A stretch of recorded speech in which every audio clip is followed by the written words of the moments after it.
क्या आप उस एक सच्चे प्यार को ढूंढते ढूंढते थक गए हैं जो आपकी रूह को सुकून दे? क्या आपको भी ऐसा लगता है कि आपकी लव स्टोरी शुरू होने से पहले ही अधूरी रह जाती है?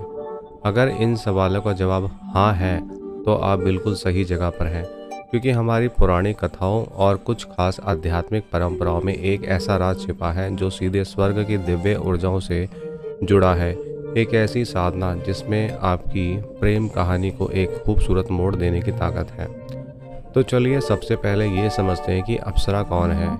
हिंदू माइथोलॉजी के हिसाब से अप्सराएं स्वर्ग में रहने वाली दिव्य नृत्यांगनाएं हैं। वह सिर्फ खूबसूरती, कला या संगीत का प्रतीक नहीं, बल्कि निस्वार्थ प्रेम की भी मिसाल है। उन्हें सिर्फ मनोरंजन वाली सुंदरियों की तरह नहीं, बल्कि दिव्यता और ऊर्जा में एक पावरफुल सोर्स के तौर पर देखा जाता है।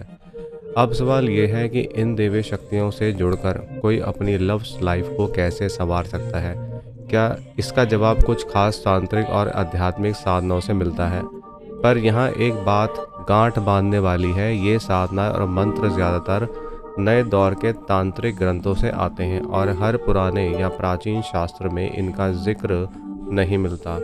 ये तरीके मुख्य रूप से व्यक्तिगत विश्वास और गुरु शिष्य परंपरा पर टिके होते हैं। इस रास्ते का मकसद किसी को बस अपनी ओर खींचना नहीं, बल्कि अपनी खुद की एनर्जी को इतना पॉजिटिव और पावरफुल बना लेना है कि आप प्यार और आकर्षण का सेंटर बन जाएं। यह आपके अंदर एक करिश्मा और आत्मविश्वास जगाने का एक आध्यात्मिक तरीका है। अलग अलग तांत्रिक परंपराओं में कई तरह के मंत्र बताए गए हैं। एक मंत्र जो अक्सर इस साधना से जोड़ा जाता है वह है ओम श्रीम क्लीम उर्वशी आगच आगच ह्रीम स्वाहा। इस मंत्र को स्क्रीन पर दिखाया जाएगा। इस मंत्र का मतलब है दिव्य प्रेम और सौंदर्य की ऊर्जा को बुलाना। इस साधना के लिए किसी भी शुक्रवार या पूर्णिमा की रात चुने। एक ऐसा शांत कोना ढूंढे जहां आपको कोई डिस्टर्ब ना करे। नहा धोकर साफ और सुंदर कपड़े पहने और अपना चेहरा उत्तर या पूर्व दिशा की ओर रखें। अपने सामने एक चौकी पर गुलाबी या लाल कपड़े बिछाएं। उस पर अप्सरा की कोई तस्वीर या प्रतीक के तौर पर एक यंत्र रखें। साथ में गुलाब के फूल, इत्र और घी का एक दिया भी जलाएं।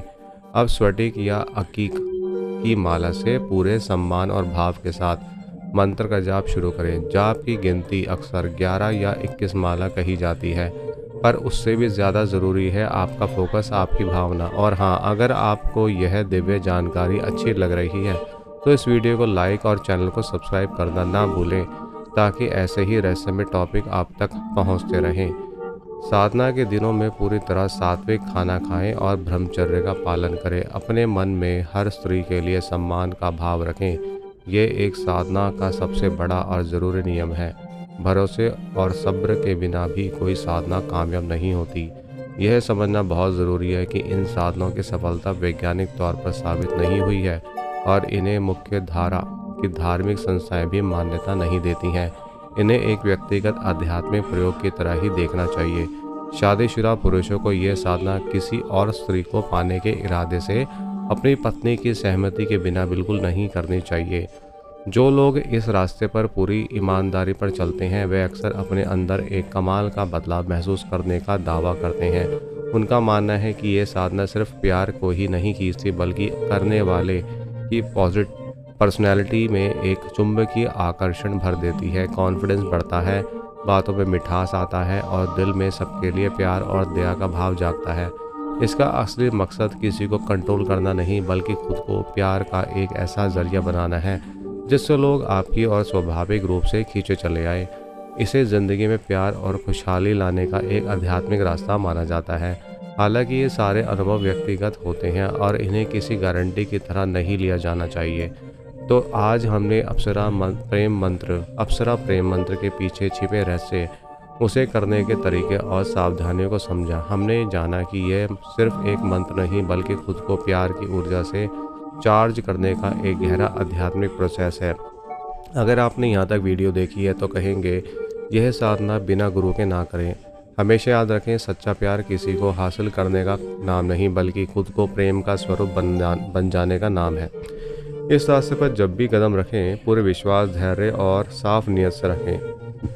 क्या आप प्यार के इस आध्यात्मिक सफ़र पर चलने के लिए तैयार हैं? हमें नीचे कमेंट्स में लिखकर बताइए। मैं प्रेम को आकर्षित करने के लिए तैयार हूँ। जय श्री कृष्ण।